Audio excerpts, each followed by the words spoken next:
Welcome to On Health with Houston Methodist. I'm Zach Moore. I'm a photographer and editor here, and I'm also a longtime podcaster. I'm Kim Rivera, Huston-Weber, and I'm a copywriter here at Houston Methodist. And Kim, we're both getting older, Yeah. and we both exercise occasionally, at least speaking for myself. Yes, I will admit that I think I started to get a little bit more serious about my exercise regimen after I turned 40. Okay, congratulations. Thank you so much. And how has life altered your exercise routine? Have you been forced to change what you want to do, or have you just, reading new studies? Like, how has that evolved for you? I think I'm very much an elder millennial in that I kind of grew up with certain trends. Around the time I turned 30, like everybody was doing like the runs. So it's like, let's do 5Ks, 10Ks, let's run a marathon. So all of my exercise habits were kind of in these fits and starts. Yeah. So I would get really into whatever it is. Do you remember when walking 10,000 steps a day became very trendy? Yeah, when pedometers seemed to be the trend of the day, like it was around the time like people, because before smartphones, there was literal standalone pedometers. Yeah. And some people had those, and those were, I feel like, I don't want to generalize here, but those were kind of obnoxious. Right? Yeah. I mean, it was weird. And, it became like this. I remember like when Fitbits were like those little tiny things that you would wear on your pocket. Is that a pocket pager? No, it's a pedometer. No, it's a pedometer. Yeah, no. So I feel like I've always kind of fallen prey to these trends. So I was never really super consistent about it, which we'll learn with our expert today that it's really key to aging the way you want to. Yeah. I mean, I'm still in my 30s, so I'm in that's when you're like, you still think you're young, but you are getting older. And sometimes I do feel like I'm still young. Sometimes though, I'm starting to feel the creeping of the calendar there.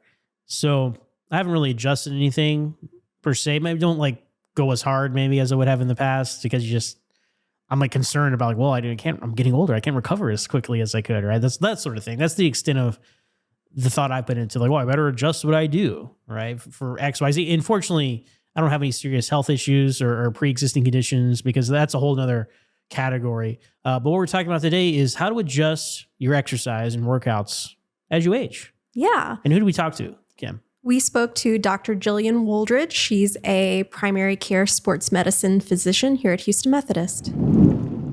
Thank you so much for being with us today, Dr. Wooldridge. Yes, thank you so much for asking me. I'm happy to be here.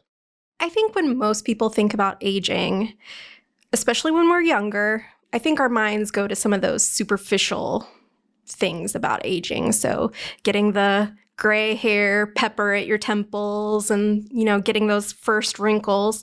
But I think many of us might actually be a bit in the dark about the physiological changes that our bodies actually go through during the aging process, especially as we get more decades in the rearview mirror.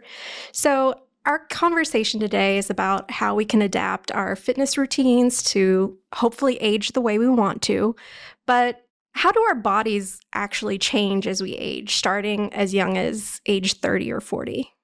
So there are a number of ways that our bodies change as we age. So the primary reason for maintenance for all of our bodies is basically to procreate, right? That's how our species survived. And while we may not think that as a society, that's still what our DNA thinks, right? So much of our body's processes are geared towards how can we make more humans.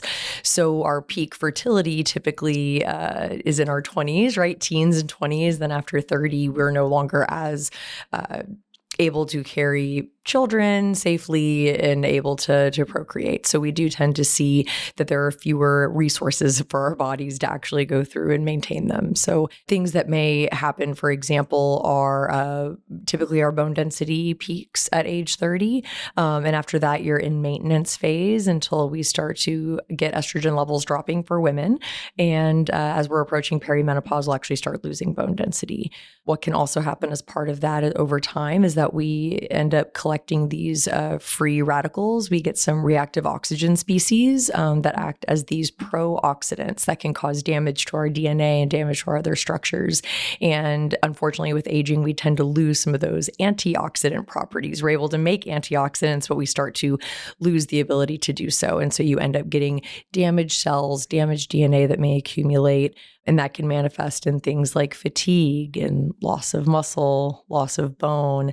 It can manifest in things like loss of skin elasticity. You can start to get heart disease. You can start to get slowed thinking processes and maybe some memory decline. So there's lots of things that are going on underneath the surface for sure that happen as we age.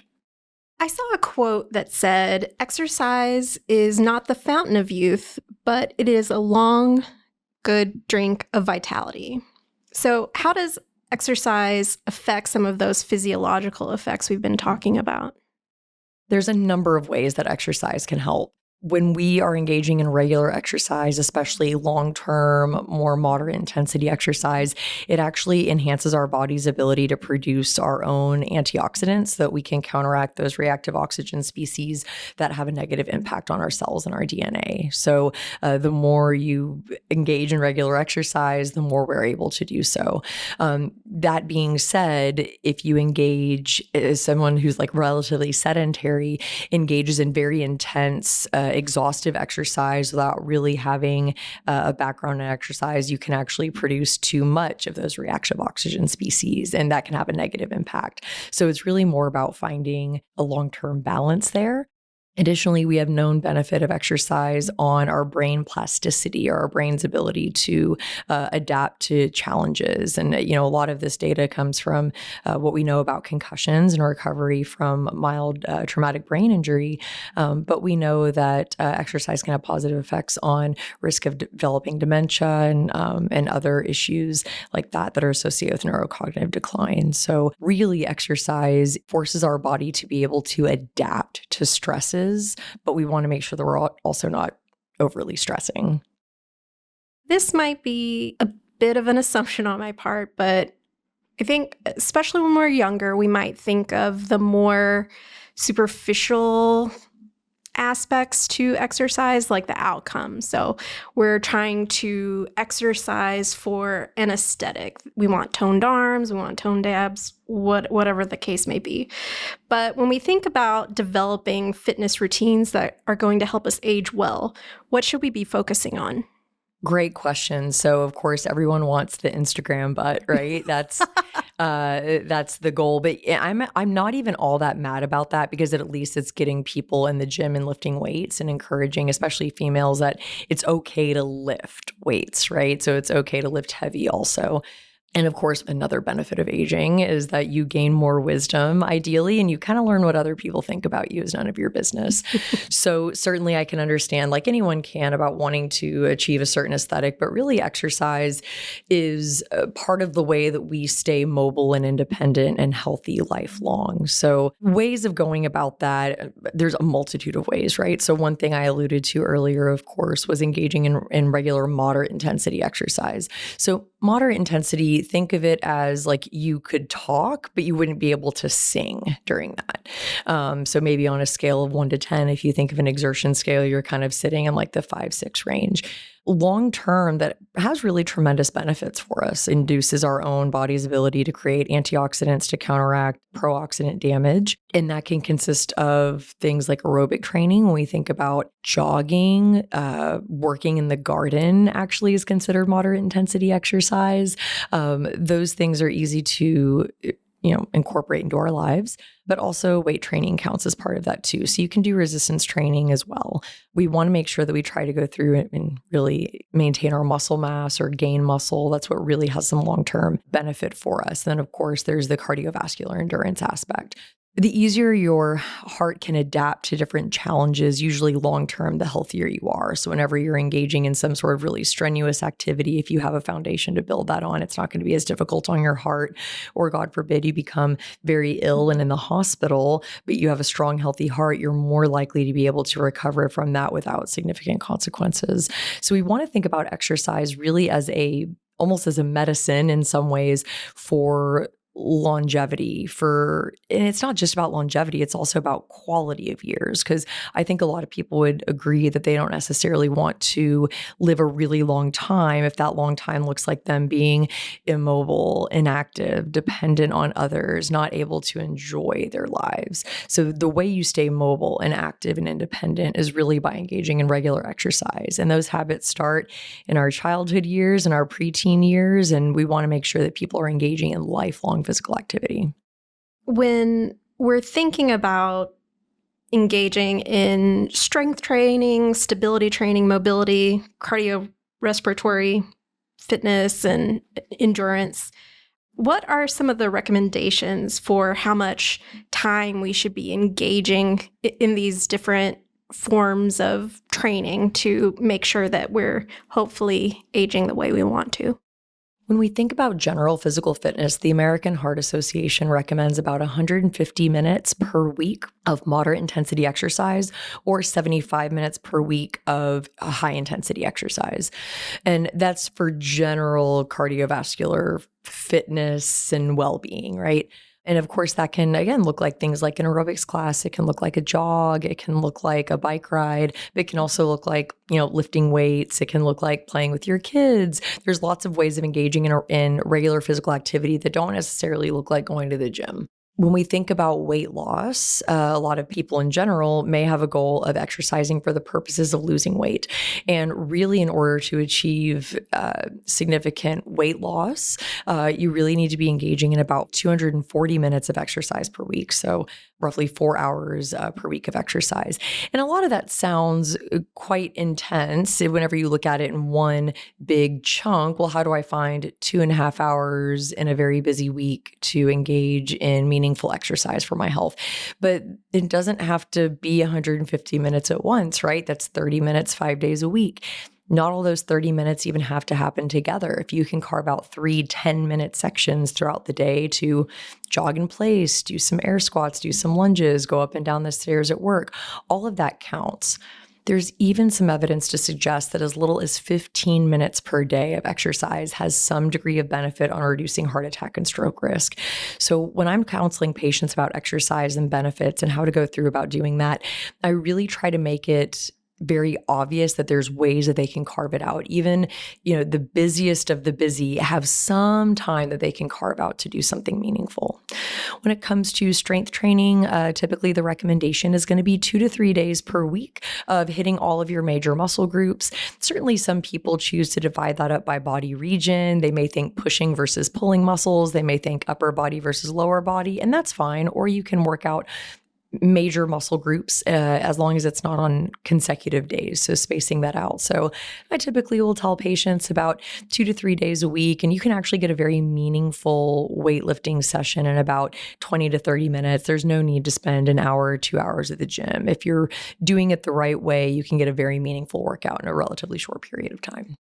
And to that point about what a meaningful strength program might look like, you had mentioned it's okay for women to lift heavy. And I know I certainly grew up to be socialized that we shouldn't be lifting a whole lot because we don't want to be bulky, right? I think a lot of young women got that message in the 90s and early 2000s. But when we're thinking about strength, is it okay to use those 5, 10, 15-pound dumbbells? Or should we be lifting very heavy weights? Or can we do body weight exercises? Does it matter? So I think the real answer to your question may come from where you're starting off. So I think for anybody who's maybe new to an exercise program, starting off with more like body weight, calisthenic type stuff can be a great idea, just getting your body used to moving. And that looks like things like body weight squats, lunges, push-ups, plank holds. Those are all ways of really learning to engage your muscles in an efficient manner so that they're working together the way that they should. And then, of course, if that becomes easier, adding some sort of weight or resistance becomes very helpful. Certainly starting off with things like 5 or 10 pounds is fine, but really in order to get the benefit from a weight training program, typically recommended to do more of a progressive weight training program. The American College of Sports Medicine typically recommends that the amount of weight someone should lift can be determined by how many times they can lift it. So a good rule of thumb for safety purposes is you should be able to lift a weight about 8 to 12 times for 3 sets. So 3 sets of 8 to 12 reps. And for patients who are maybe starting off with 5 pounds doing bicep curls, if they can, barely get to 3 sets of 8 reps, well, then that's probably a good one for them to work on for a while. But once they get to where they can do 3 reps of 12 pretty easily, it's time to increase that weight. And obviously we don't want to jump from 5 pounds to 15 pounds, but jumping from 5 pounds to 8 pounds may be very reasonable. And as the weight goes up, the reps may have to go down. And as you get stronger, you continue to build up on the weight. There's also the concept of doing something called drop sets. A drop set is where you lift a weight of any kind of choosing, and you lift it until you cannot lift that weight anymore. And then you go down to a slightly lower weight. You lift that until you cannot lift it anymore. And then you go down to yet another lower weight. And so most people would do drop set, where they're changing weights twice. And that's a way of also effectively building strength and endurance, and starting to fight off muscle fatigue. The idea is that you're having good form, though. Really good form to prevent injury is pretty essential, and making sure that it is a challenge. If you're not breaking a sweat when you're doing your weight training session, then you're really not getting anything out of it. That is something to keep in mind. So, because I feel for myself, like I'll keep going up in weight and then I'll be like, well, am I really getting a benefit? Which kind of goes to my next question. I guess this might sound kind of silly to ask, but is some exercise better than none at all? Absolutely. So it is absolutely true that some exercise is better than none at all. Anytime that you go through and are engaging in some sort of challenge for your muscles or challenge for your cardiovascular system, there's absolutely benefit because, again, that exercise is going to trigger our body's ability to create our own antioxidants. It's going to strengthen up our muscles, which are essential for maintaining our bone density and our balance. It also does things like help fight off insulin resistance because having a lot of excess sugar floating around is also terribly bad for aging and can accelerate aging as those excess sugar molecules get attached to things like nerves and other structures in the body. So absolutely some exercise is better than none. And that's what I really encourage patients to do. I think if you are, of course, I mean you in the general sense, are looking to make a major lifestyle overhaul, thinking about, all of a sudden carving out a significant portion of your day going to the gym or exercising just feels too intimidating, and it's so hard to even get started.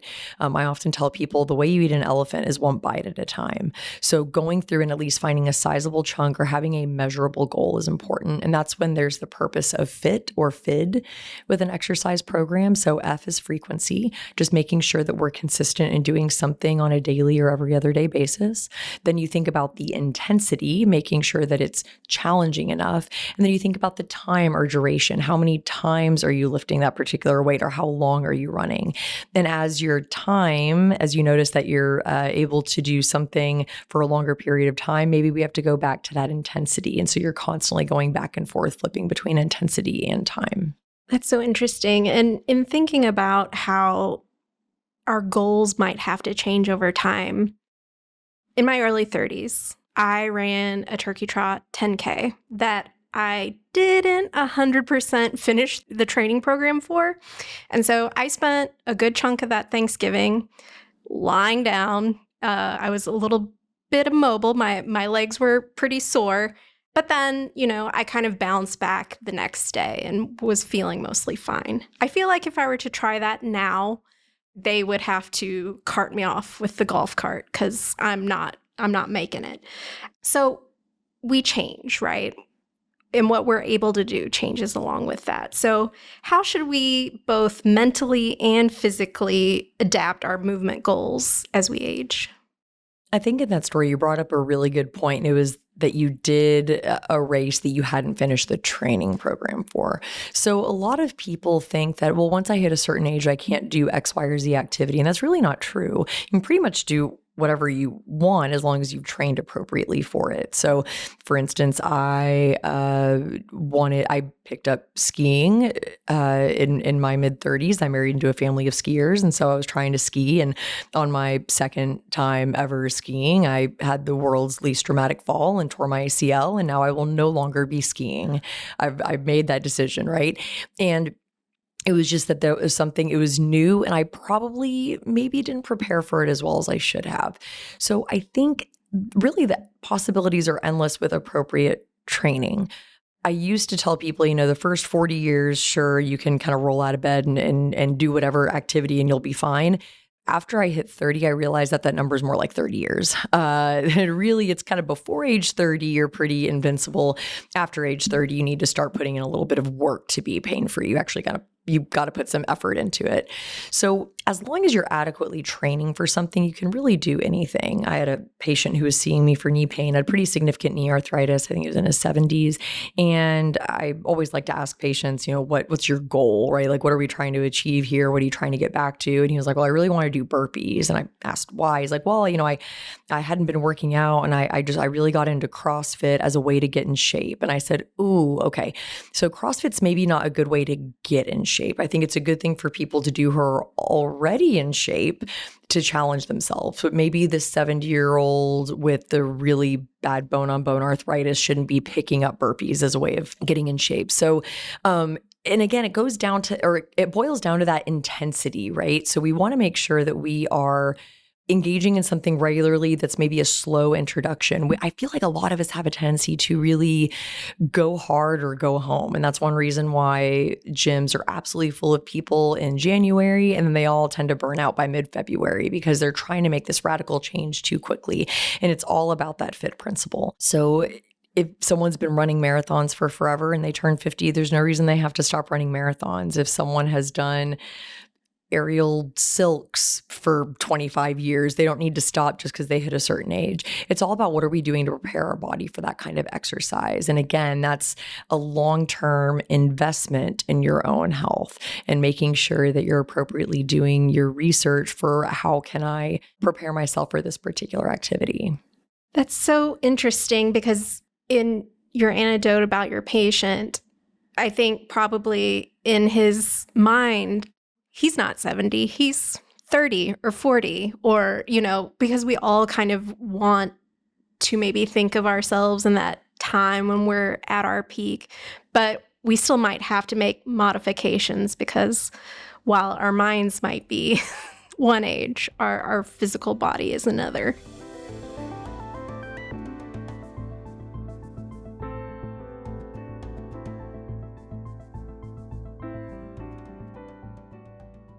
Up after the break, more about how you can modify your routine as you age. From annual checkups to managing chronic conditions, your healthcare should be personalized to you. At Houston Methodist, our primary care doctors provide customized care for you and your family, with more than 40 convenient locations across Greater Houston.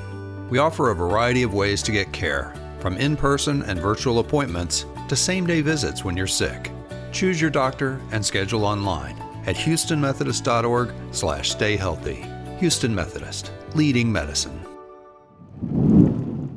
Let's talk about some of those modifications that we might have to make to our plans.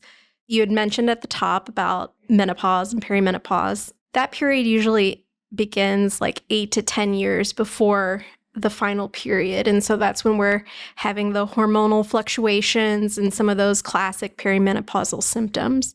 What should women be aware about during that time frame, and how may they need to adjust their training programs to kind of go through this time? Yeah. So, I certainly think that any activity they've been engaging in, they should continue to do so. I think physiologically, one thing that's happening is probably in about 3 to 5 years before the final period, we're starting to lose bone density as women. So we lose, could be about 0.5% per year or so. But then once you hit the final period, which you don't know until retrospect, for the first 5 years of menopause, you're losing more like 1 to 2% bone density per year. So you get this really rapid drop. And then after about 5 years, it doesn't level off, but the continued bone loss slows down considerably. The rate slows down. So that's going to be a very vulnerable time for fractures, especially if someone's engaging in really dynamic activity. So I think the really common fracture that we see in that age group tends to be a wrist fracture, for example, because they kind of trip and fall, but they fortunately have the reflexes to be able to catch themselves, right? Now that changes a little bit as we are getting older, when we typically see more like hip fractures or spine fractures, because it's more of a loss of balance and falling to the side or falling down on your bottom and get a spine fracture. So we just need to be aware that those possibilities exist. And maybe it goes from, well, all I ever do for exercise is running, to maybe I do running and some weight training, and I also start to incorporate in some balance training. And maybe I am ensuring that I'm taking the rest days that I need to really recover, and understanding that my body's not going to recover as rapidly as it did whenever I was younger. So I think we all need to accept that we do get older, and there are certain things about that can be a little bit uncomfortable and an unpleasant reality, but it's okay, because for those of us who are in that period of our lives, that means we're lucky enough to have gotten to the point where we're aging and where we're dealing with those changes. And there's nothing wrong with having that introspection that we're getting older. Maybe things have to change a little bit, and change doesn't always have to be a bad thing. You bring up a good point about rest. So I think rest is something that I struggle with. How should we be thinking about rest no matter our age in terms of how we're approaching an exercise regimen? Sure. So whenever I think about rest and somebody who's training, I think about two different types of rest. So first, I think about like having a day off to recover. In general, I think a good rule of thumb is thinking about having one day off every 7 days. And that can be an active rest. That could mean going on a walk. It could mean doing yoga. It could mean doing something that's a pretty lower intensity, but you do want that day of rest that your body can recover. And that's to avoid overtraining or overreaching, which can be associated with chronic overuse injuries. The other type of rest we really need to think about is sleep. Sleep is so important. If it weren't important, we wouldn't spend a third of our lives doing it. So sleep is really an essential part of how we are able to recover and how we're able to repair damage. That's whenever we typically get spikes in our growth hormones. That's when a lot of our repair work happens, when we sleep. And so when we starve our bodies of sleep, we're starving our bodies of the opportunity to do that repair work. And we're kind of in a state of over-secretion of our flight or fight response, essentially, to be able to stay awake. So sleep is an essential part of good health. And everybody has different sleep needs. I probably really need about 9 hours for my optimal being. Meanwhile, my husband is probably more like 6 to 7 hours. So it's all about finding how much sleep you need, and that'll vary by individual. It also varies significantly with age. Our need for sleep actually typically decreases with age. And then also finding your own sleep cycle. I'm a 9 to 6er. Some people may be more like a midnight to 7. So finding what works for you and being able to work around that, I think, is really important. You had talked about how bone density in women can decrease with age, but I think probably both men and women can start to collect conditions like osteoporosis or arthritis as we start aging. So what can we do when we're exercising to make sure we don't sideline ourselves due to these conditions? Sure. When it comes to things like osteoporosis, for example, or thinning bone, there are some biological differences. Women will tend to have pretty significant bone loss by the age of 60. With men, that's actually delayed about 10 years, typically more like 70. And it's because women have really a dramatic or a relatively dramatic drop in estrogen levels, which preserve our bone, whereas men will often have a pretty slow decline of testosterone, which is what protects their bone. So there's a little bit of a sex difference that's there that we want to keep in mind. But when it comes to things like how can we exercise in a way that maybe prevents osteoporosis from keeping us from doing what we want to do, that's where things like weight training come in handy. I often will have patients ask me about distance running because they assume, it's weight-bearing exercise, it's high impact, it must be good for my bones. And truthfully, it's really not. If it were, then the greatest percentage of my stress fracture patients wouldn't be distance runners. What we typically see in endurance athletes like that is they tend to have fairly low bone density at the spine and slightly higher bone density at the hips. And that's because when they are so lean and don't have enough body fat, they often don't have enough estrogen. And that'll really impact their spine, their pelvis first, and it can actually make them more vulnerable to injury.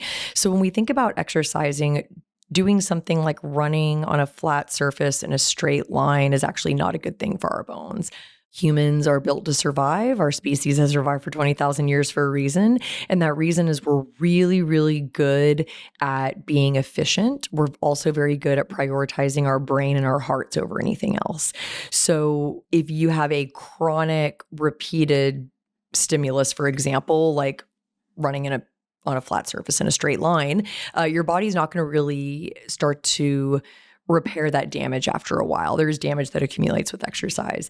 And really, after about 20 loading cycles or 20 steps, if you want to think about it, you really lose a lot of the sensitivity to that stress. Your bone cells do. And so they no longer are going to really invest time in repairing any of the damage that accumulates from that because it's not a new stimulus. However, if you're engaging in activity like pickleball, where it's a lot of start, stop, changing directions, that's very interesting for your bone cells. They pay attention to that because it's a due stimulus. It's different amounts of force that are being applied, and it's different directions of force that are being applied. So exercise like that is actually great for your bones. So this kind of multi-directional, moderate to high impact exercise is fantastic. Additionally, again, engaging in strength training, weight training, when you load the muscle, you also load the bone. You encourage the bone cells to essentially put down more bone as a means of adaptation. So really engaging in a progressive strengthening program, as well as engaging in that kind of multi-directional, moderate to high impact activity earlier in life will actually serve you very well later on. And sometimes that's to be modified as time goes on and, as maybe other health conditions kind of start to accumulate. When it comes to arthritis, I would love to say there's a bunch of stuff we could do to prevent arthritis, but the truth is, if you picked your parents wrong, you picked your parents wrong. It is, especially arthritis, is highly genetic, but there are certain things that we can do to influence that. For example, motion is lotion for the joints. The more you get up and the more you move around, that synovial fluid that bathes our joints also gets to circulate, and it takes out old damaged stuff and it brings in newer, better stuff. So moving is really important. Weight management is also very important. And I am a firm believer in healthy at every size. I don't think size dictates the state of health. However, we do know that probably beyond a certain size, there's a lot of wear and tear that can start to accumulate much faster than it would at a slightly lighter body size. So making sure that we're eating healthfully, making sure that we're engaging in regular physical activity to keep our muscles strong and to keep ourselves within a reasonable weight range is very important for preventing something like arthritis from becoming a huge problem. And, I think it's safe to say that with each passing year, our energy levels probably change as well. So, and they might not be what they used to be. So what can we do if we find ourselves more fatigued or our motivation is waning as we age? How can we adapt? I think if there's someone who's really struggling with fatigue, first thing they should do is seek consultation with their primary care doctor. There are lots of potentially reversible causes of fatigue. You think about thyroid disorders, you think about anemia, you think about poor quality sleep from sleep apnea. There could be, another nutrient disorder. So I think anybody who's dealing with fatigue should really make sure they speak with their primary care physician to ensure that there's nothing metabolically wrong. The other thing to keep in mind is the less you do, the less you're going to be able to do. So a lot of times I find that people may avoid exercise because they get tired with it, but then the less they exercise, the less they're going to be able to do so because their body's not going to develop endurance and adapt. So again, it's about finding maybe a lower intensity program that they're doing on a frequent basis so they can go through and start to retrain their body. Now, when it comes to finding lack of motivation, I think that is such a significant problem for a lot of people. And I think sitting down and really having someone reflect on themselves about what is their motivation? Is their motivation that they want to be able to walk their daughter down the aisle at her wedding? Is the motivation that they want to be able to go up a flight of stairs without stopping in the middle? Is the motivation that they want to make sure that they can stay living in their own home and not have to go to some sort of residential community? So I think it's really important that everyone reflects on what their own intrinsic motivation is, and then they can basically design a program around that. One of my favorite movies is The Holiday with Kate Winslet and Cameron Diaz, and they have the producer who's in there, the older gentleman, and I think a great example of this is he's. There's this award that the Academy wants to give him. And, because he's on a walker, he keeps throwing away the invitation because he doesn't want to be in front of all of these people who are his colleagues on a walker. He finds that embarrassing. And so Kate Winslet's character basically says, okay, well, let's get you walking then. And, they start off relatively easy. They start off doing pool-based exercises and they start doing things on land. And sure enough, he gets to the point where he's able to climb the stairs unassisted and is able to accept his award. So I think that's a really great example of, okay, we have a certain goal in mind. What do we want to achieve here? And how do we gradually go about getting there in a safe manner? So you bring up safety, and I can think of some safety precautions, but, what should we take when we're approaching movement at different times in our lives? So safety might look different at every age, or is it the same? That's a very good point. So because as we age, certain things are going to change. And so we may want to take different precautions. Certainly I think when we're younger, one of the big focuses is making sure that you're not engaging in too much too quickly. Because I think if you're highly motivated to get better, you're going to want to lift really heavy weights or go for a really long run or jump really high, whatever it may be. And so I think it's a little bit about ensuring that you have the foundation in place to go through and avoid injury and gradually increasing the intensity and duration of the activity that you're doing. But one thing that happens as we age that I often counsel patients about is our balance isn't quite as good as it used to be. I mean, that's why one of the biggest things that we worry about, or biggest thing that, more of our seniors worry about is falling.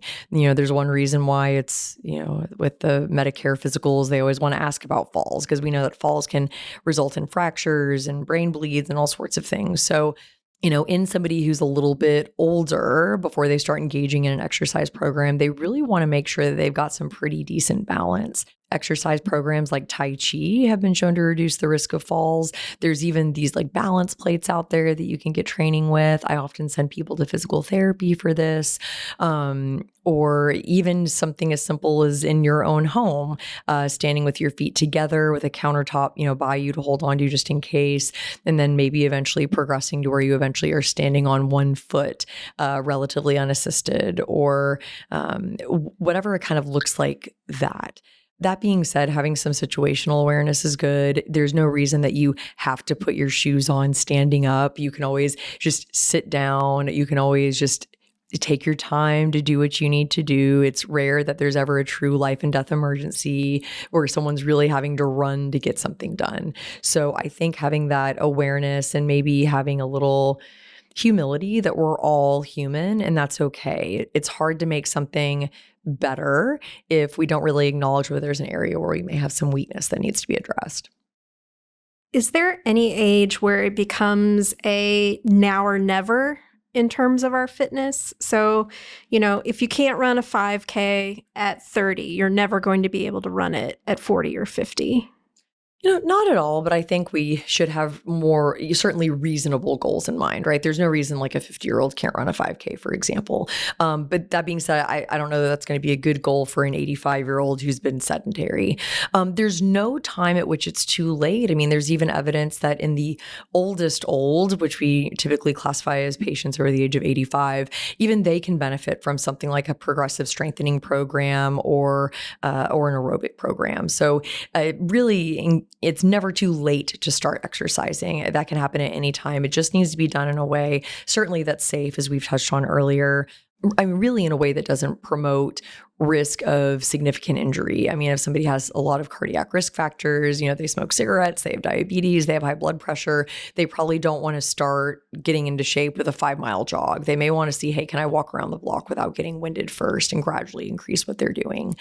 This is a time, though, that I would love to emphasize that for any parents or grandparents out there, early adolescence, when we think about being between the ages really of about 10 to 13, exercise during that time actually really presents a once in a lifetime opportunity for bone health long term and for other love of exercise long term. So encouraging participation in a variety of sports, avoiding early sport specialization, and really encouraging physical activity. And it doesn't mean that if you have a 12-year-old who loves to read that they can't read, but we need to be engaging in physical activity. That is something that is really plaguing our society right now, is more sedentary activity, a lack of physical activity. It will have negative outcomes on health. And especially in that age, whenever you're still in that big bone building period, that is a truly once in a lifetime opportunity to set someone up for success 60 years down the road.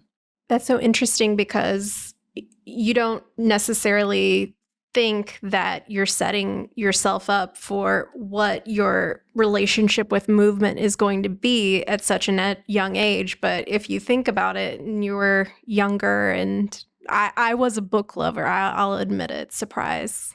But so I've had to teach myself to love the process of exercise.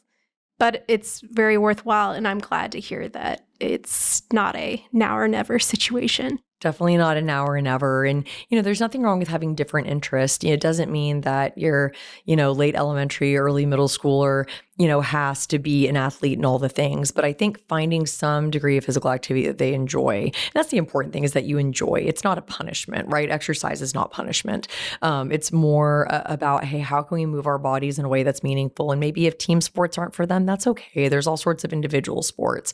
So, or there's ways of just being active on their own without being engaged in like a formal type activity. So I just encourage people to really look, whenever it comes to their kids or grandkids, trying to encourage exploring and trying a variety of activity to make sure that they find something that they enjoy, especially in an ideal world, something that they could do long term in addition to reading. There's nothing wrong with being a bookworm. I was too. But I think that's a very important message for ourselves too, because I think you get into the mindset of, okay, well, I need to run a 5K, or I just need to grind out this workout on the elliptical for 30 minutes and then leave the gym. But there's a wide variety of activities that we could enjoy that are still exercise. Oh yeah, absolutely. I tell people that all the time. For my folks who do their own yard work, those are not my people. I don't enjoy working in the out of doors. But for people who really enjoy, working in the yard, yard work is considered moderate intensity activity, and that absolutely counts. Or for, unfortunately, doing like more household chores doesn't really seem to have quite the payoff. But you can move your body in a meaningful way. So thinking about going on a hike, if you live somewhere other than Houston, going on a hike, it can just be fun. You don't necessarily think of it as exercise, just kind of exploring the area, but something like that can, or, like playing catch with your kid or helping them, with the soccer ball, all of that physical activity counts, right? It doesn't have to be this dedicated exercise time. I think whenever it comes to long-term health, the important thing is not to engage in any extremes one way or the other. I think that's where a lot of people tend to get themselves into trouble, right? So making sure that we are moderating our attitudes when it comes to things like physical activity, or when it comes to things like even eating and what foods we consume.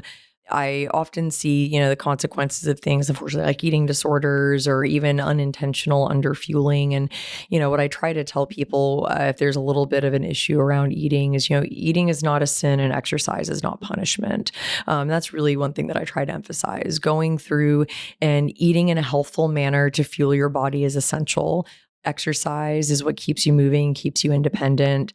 Even in the mornings when you don't feel like dragging yourself to the gym, I get like that sometimes too, but I'll tell you what, some good advice that was given to me is, okay, just go ahead and get to the gym. And after 5 minutes, you're still not feeling it, go ahead and turn around back home, right? And chances are you're probably never going to end up turning around and going back home.